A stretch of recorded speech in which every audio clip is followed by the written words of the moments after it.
Trade is important to Louisiana agriculture and farmers and ranchers across the country. Need proof? Well, the majority of grain exported from the U.S. goes down the Mississippi River, and New Orleans Cold Storage ships chicken worldwide. That's why Louisiana Commissioner of Agriculture and Forestry Dr. Mike Strain recently visited Cuba to make it a possible destination for Louisiana poultry and rice. The vibrant orange sunset over the Malecon in Havana, Cuba is a stunning sight, a sharp contrast to the muted hues and crumbling buildings that make up the Havana skyline.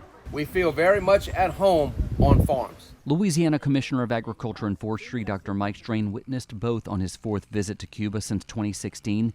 He says 10% of Cuba's population is directly involved in agriculture, but only half of the island nation's arable land is in production. The reason half the land is being farmed is that they have no fertilizer and haven't had it for years.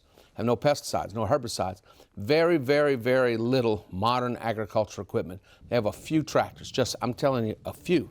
Most everything is done by using oxen or bulls and with hand plows. And so if you look at the overall production is down by more than 70% over 10 years.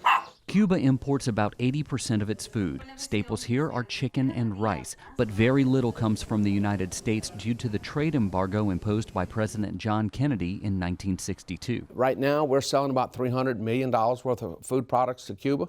We could bring that to $1.6 billion quickly. And a great deal of that rice and that poultry and the other products come from Louisiana. So whereas they are buying rice and other products from Vietnam and other countries, we want to sell that rice. After 4 visits, Strain has seen much of Cuba, but one thing stands out.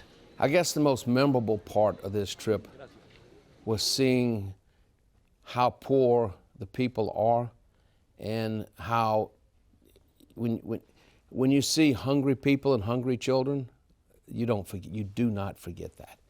You know, I've been there, you know, I've seen the old cars, I've seen the magnificent old buildings, I've met with the president, I've met with every minister there.